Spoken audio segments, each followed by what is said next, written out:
बिस्मिल्लाहिर्रहमानिर्रहीम। हम लोग पढ़ रहे हैं फर्स्ट ईयर बायोलॉजी का चैप्टर नंबर 11 बायोएनर्जेटिक्स।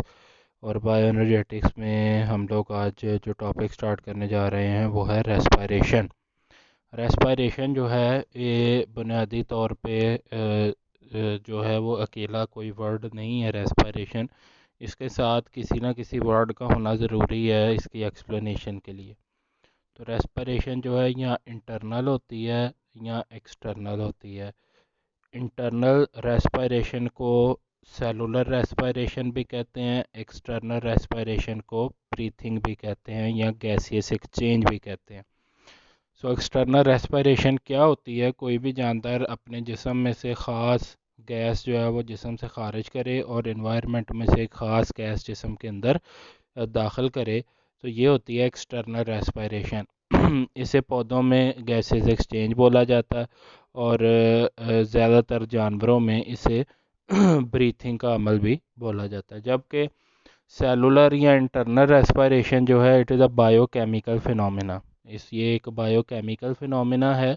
इसमें जबकि ये जो एक्सटर्नल रेस्पिरेशन थी ये एक फिजियोलॉजिकल फिनोमेना है। तो बायोकेमिकल फिनोमेना किस तरह से है? सेलुलर रेस्पिरेशन, इसमें कोई भी जानदार जो है वो अपने जिस्म में डिफरेंट मेटाबॉलिक रिएक्शंस जो है उसके नतीजे में जो फूड मालिक्यूल्स होते हैं उनमें से एनर्जी, स्टोर्ड एनर्जी जो है उसको हार्वेस्ट करता है और उसे एटीपी में स्टोर करता है। तो ये जो सारा प्रोसेस होता है ये बायोकेमिकल रिएक्शंस या मेटाबॉलिज्म जिसे हम कहते हैं उसकी वजह से होता है। लिहाजा सेलुलर रेस्पिरेशन या इंटरनल रेस्पिरेशन जो है ये एक बायोकेमिकल फिनोमेना है। तो यहाँ पे हम लोग जो पढ़ेंगे वो हम लोग पढ़ेंगे सेलुलर रेस्पिरेशन या फिर इंटरनल रेस्पिरेशन के मतलब जो बायोकेमिकल फिनोमेना है। ये जो रेस्पिरेशन है इसको हमने दो हिस्सों में तकसीम किया हुआ है, एरोबिक रेस्पिरेशन और एनएरोबिक रेस्पिरेशन। एरोबिक रेस्पिरेशन क्या है? अगर कोई जानदार किसी भी फूड मालिक्यूल में से एनर्जी हार्वेस्ट करने के लिए इलेक्ट्रॉन एक्सेप्टर के तौर पे ऑक्सीजन को इस्तेमाल करे बायोकेमिकल रिएक्शंस में, तो ये होती है एरोबिक सेलुलर रेस्पिरेशन। जबकि अदर देन ऑक्सीजन, ऑक्सीजन के अलावा कोई ऑर्गेनिक मालिक्यूल यूज़ किया जाए as electron acceptor for harvesting energy from food molecules, तो इस प्रोसेस को हम लोग कहते हैं एनएरोबिक रेस्पिरेशन।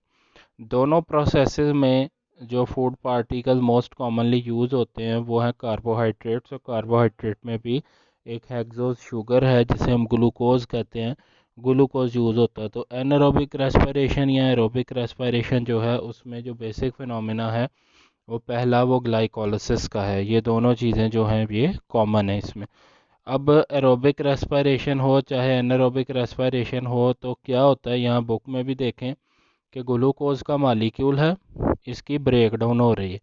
एक ग्लूकोज का मालिक्यूल जो है जब इसकी ब्रेक डाउन होती है तो दो पायरोविक एसिड के मालिक्यूल बनते हैं और साथ में एनर्जी रिलीज़ होती है, एनर्जी भी निकलती है। लेकिन साथ साथ जो इम्पोर्टेंट चीज़ है वो क्या है? वो ये है कि दो NAD, निकोटिनामाइड एडेनिन डाइन्यूक्लियोटाइड के जो मॉलिक्यूल्स हैं ये कन्वर्ट होते हैं NADH2 में, यानी इनमें एडिशन ऑफ हाइड्रोजन होती है, यानी इनकी रिडक्शन होती है। तो NAD जो है वो ग्लूकोज उसकी रिडक्शन कर देता है और NADH2 बन जाता है और साथ पायरोविक एसिड बनता है और पायरोविक एसिड के साथ साथ एनर्जी बनती है। तो ये जो प्रोसेस है ये ग्लाइकोलिसिस कहलाता है। इसकी हम लोग डिटेल आगे जाके पढ़ेंगे। ग्लाइकोलिसिस के अबाउट 9 to 10 बायोकेमिकल रिएक्शन हैं, सीरीज ऑफ रिएक्शन है, तो वो आगे तफसील से पढ़ेंगे। यहाँ पे हमें जो है एरोबिक और एनारोबिक रेस्पिरेशन का थोड़ा सा डिफरेंस जो है वो समझाया हुआ है। सबसे पहले तो एरोबिक रेस्पिरेशन जो है उसमें ग्लाइकोलिसिस होने के बाद पायरोवेट बनता है, जो कि पायरोवेट को पायरोविक एसिड भी कहते हैं। पायरोविक एसिड जो है ये एसिटाइल कोएंजाइम ए में कन्वर्ट होता है और एसिटाइल कोएंजाइम ए में कन्वर्ट होने के बाद ये जो है वो फर्दर बायोकेमिकल रिएक्शंस में रन आउट होता है किसके through? Krebs cycle a series of biochemical reaction, इसके थ्रू, और बाद में फिर इलेक्ट्रॉन ट्रांसपोर्ट चेन की बारी आती है। ये था पाथवे एरोबिक रेस्पिरेशन का, इसकी हमने हर स्टेप की डिटेल्स पढ़नी है। उसके बाद एनारोबिक रेस्पिरेशन जो है वो दो तरह की है, एक है अपना लैक्टिक एसिड फर्मेंटेशन और एक है अल्कोहलिक फर्मेंटेशन। लैक्टिक एसिड और अल्कोहलिक फर्मेंटेशन। ये anaerobic respiration is also known as fermentation. Anaerobic respiration को बायोकेमिस्ट्री में हम लोग फर्मेंटेशन भी कहते हैं, और इसकी हमने दो टाइप्स हमने जो है वो कैटेगराइज की हुई हैं on the basis of their product. अगर तो प्रोडक्ट में साथ आ रहा है लैक्टिक एसिड तो हम लोग बोलेंगे लैक्टिक एसिड फर्मेंटेशन, और अगर आ रहा है अल्कोहल तो हम बोलेंगे अल्कोहलिक फर्मेंटेशन। तो जो एनारोबिक रेस्पिरेशन है वो लैक्टिक एसिड फर्मेंटेशन भी हो सकती है और अल्कोहलिक फर्मेंटेशन भी हो सकती है। चाहे रेस्पिरेशन एरोबिक हो चाहे एनारोबिक हो, दोनों में ग्लाइकोलिसिस जो है वो तो एक इम्पॉर्टेंट फिनोमिना है। ग्लाइकोलिसिस की प्रोडक्ट है पायरोवेट, और pyruvate also known as pyruvic acid. तो इसी से ही फर्दर यहाँ तो एसिटाइल कोएंजाइम ये बनेगा और वो मूव करेगा क्रैब साइकिल की तरफ, तो रेस्पिरेशन होगी एरोबिक। और अगर ग्लूकोज जो है उससे डायरेक्ट जो है लैक्टिक एसिड बन रहा है तो हम बोलेंगे ये लैक्टिक एसिड फर्मेंटेशन है। और इसी तरह अगर ग्लूकोज से डायरेक्ट जो है वो एथानॉल बन रही है तो हम बोलेंगे ये अल्कोहलिक फर्मेंटेशन है। और जितने भी रेस्पिरेशन चाहे एरोबिक हो चाहे एनारोबिक हो, इसमें जो मोस्ट इम्पॉर्टेंट चीज़ है वो ये है release of carbon dioxide. Usually carbon dioxide जो है वो रिलीज़ होती है इस प्रोसेस में। तो ये तो थी रेस्पिरेशन के हवाले से थोड़ी बात। नेक्स्ट है हमारे पास एनारोबिक और एरोबिक रेस्पिरेशन की डिटेल स्टार्ट हो जाएगी। एनारोबिक रेस्पिरेशन सबसे पहले देखते हैं। तो इस anaerobic respiration is also known as fermentation, इसे फर्मेंटेशन भी कहते हैं। तो ये on the basis of their product, अपनी प्रोडक्ट की बेस पे यहाँ तो ये अल्कोहलिक फर्मेंटेशन होती है या lactic acid fermentation. Alcoholic fermentation अगर देखा जाए तो क्या है कि ये देखें, ये ग्लूकोज का ग्लाइकोलिसिस हुआ और ग्लाइकोलिसिस की प्रोडक्ट बनी पायरोवेट या पायरोविक एसिड। पायरोविक एसिड जो है इसकी क्या हो रही है, इस पायरोविक एसिड की ऑक्सीडेशन हो रही है, और पायरोविक एसिड जो है इसकी रिडक्शन हो रही है। NADH के मालिक्यूल NADH के मालिक्यूल आ रहे हैं और NAD की फॉर्म में रिलीज हो रहे हैं, और हाइड्रोजन जो है और इलेक्ट्रॉन्स जो है वो पायरोविक एसिड को दिए जा रहे हैं। और डायरेक्ट यहाँ पे क्या हो रहा है जी, एथाइल अल्कोहल बन रही है और साथ में कार्बन डाइऑक्साइड रिलीज हो रही है। ये देखें प्रोडक्ट इसकी।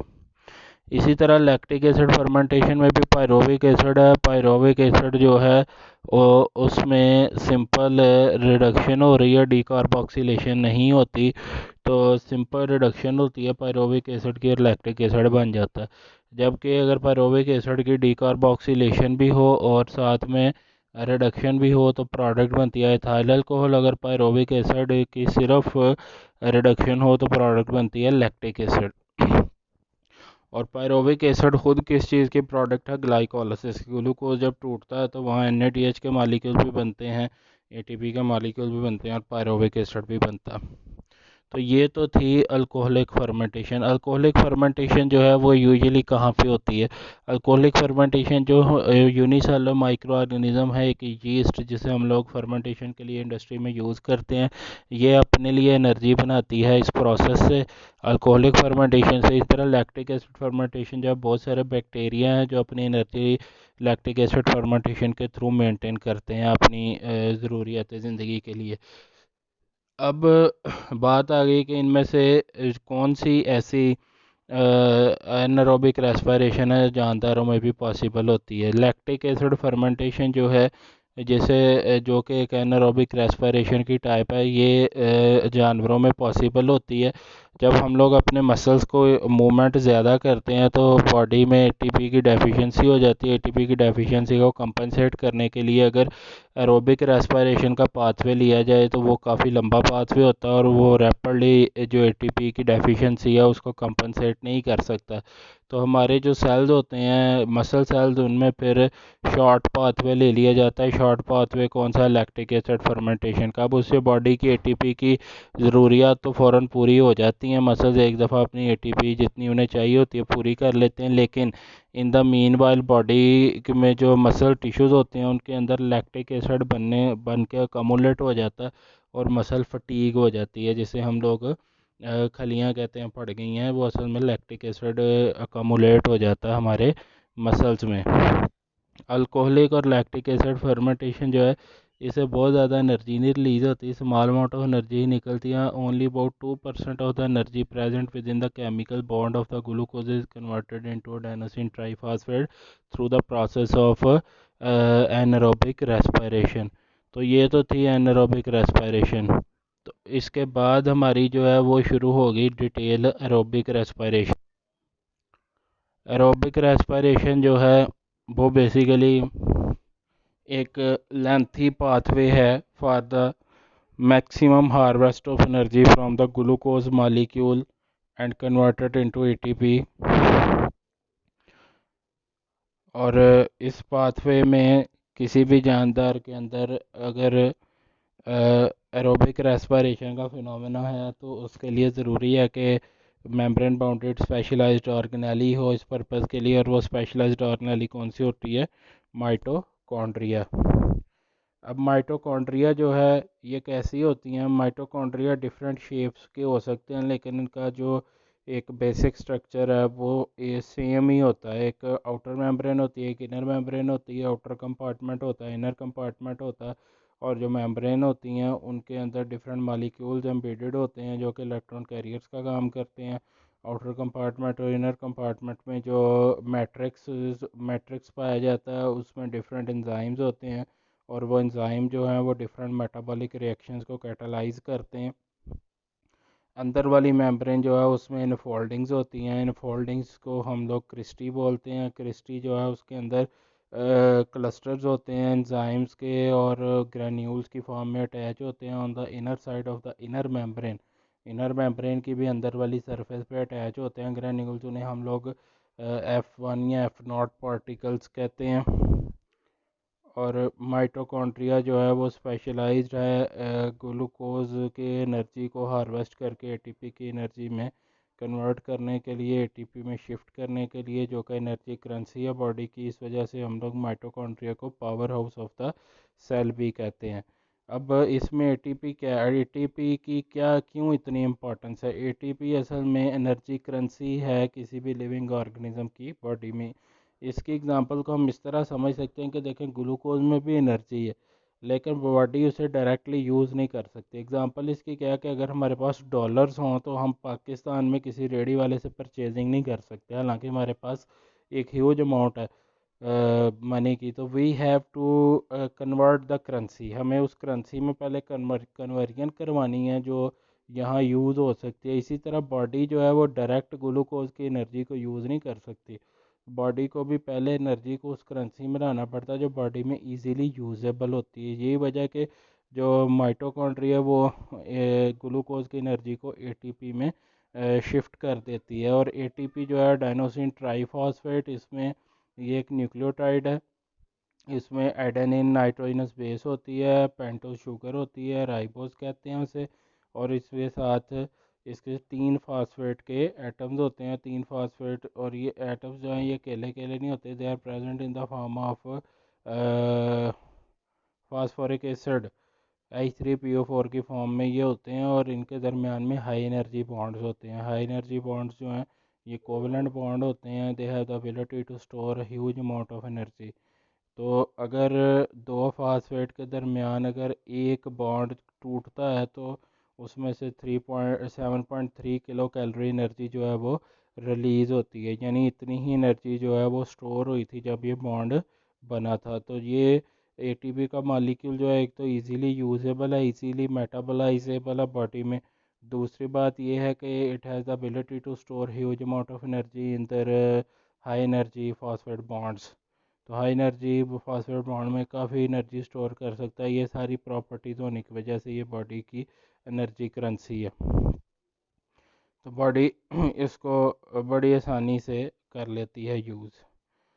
अब एरोबिक रेस्पिरेशन में जितने भी एरोबिक रेस्पिरेशन है, it is a lengthy process. इसमें सबसे पहले ग्लूकोज जो है वो ग्लाइकोलिसिस के फिनोमेना में ग्लाइकोलिसिस में से गुजरेगा। जब ग्लाइकोलिसिस में से गुजर जाएगा वो, तो उसके बाद पायरोबिक एसिड NADH और ATP ये प्रोडक्ट बनेगी, और उसके बाद पायरोबिक एसिड जो है वो एसिटाइल कोएंजाइम बनाएगा, और वो फिर दोबारा डिफरेंट बायोकेमिकल रिएक्शन में से पास ऑन होगा थ्रू क्रेब्स साइकिल, और उसके बाद एक इलेक्ट्रॉन ट्रांसपोर्ट चेन आएगी। तो ये जो सारा प्रोसेस होता है ये सारे का सारा चल रहा होता है रेडॉक्स रिएक्शंस पे, ऑक्सीडेशन रिडक्शन रिएक्शंस पे। तो बायोलॉजिकल ऑक्सीडेशन इस हवाले से बड़ी इंपॉर्टेंट है। The maintenance of living system require a continual supply of free energy which is ultimately derived from various oxidation reduction reaction. जिसम को हर वक्त एनर्जी चाहिए, और वह एनर्जी ATP की फॉर्म में होनी चाहिए अवेलेबल, ताकि आसानी से इस्तेमाल हो सके। उसके लिए जिसम को हर वक्त जो है वो अल्फ़ा ऑक्सीडेशन करनी पड़ती है, और अल्फ़ा ऑक्सीडेशन जो है वो उसका मतलब ये है कि ग्लूकोज से एनर्जी निकालनी पड़ती है, और उसके लिए जितने केमिकल रिएक्शन होते हैं वो रिडॉक्स रिएक्शन होते हैं। Except for photosynthetic and some bacteria chemosynthetic processes, all the processes in the body are related to redox reactions, which are themselves oxidation reduction reactions. देखें ये photosynthesis खुद भी redox reaction ही है। All other cells depends ultimately for their supply of free energy on oxidation reaction in respiratory processes. तो ये जो हम लोग रेस्पिरेशन, सेलुलर रेस्पिरेशन की बात कर रहे हैं, जो एक बायोकेमिकल फिनोमेना, उसमें रेडॉक्स रिएक्शन ही होते हैं। In some cases, biological oxidation involves the removal of hydrogen remove होती है। A reaction catalyzed by dehydrogenase वो तमाम एंजाइम जो किसी भी मालिक्यूल में से हाइड्रोजन को रिमूव करने की सलाहियत रखते हैं, उन्हें कलेक्टिवली डिहाइड्रोजिनेसेस कह दिया जाता है। ये किसी खास एंजाइम का नाम नहीं है। Cellular respiration is essentially an oxidation process. Cellular respiration जो है ये भी एक ऑक्सीडेशन प्रोसेस है। इसमें हम अब पढ़ेंगे सेलुलर रेस्पिरेशन में कि किस तरह से बॉडी के अंदर ग्लूकोज एंटर होता है, और किस तरह से वो सेल के साइटोप्लाज्म तक पहुंचता है, और साइटोप्लाज्म में जाके फिर ग्लाइकोलिसिस के फिनोमेना से गुजरता है। ग्लाइकोलिसिस की डिटेल पढ़ेंगे, फिर क्रेब्स साइकिल की डिटेल पढ़ेंगे, और फिर इलेक्ट्रॉन ट्रांसपोर्ट चेन की डिटेल पढ़ेंगे। ये आज का आपका टॉपिक है, इसे अच्छी तरह से आपने प्रिपेयर करना।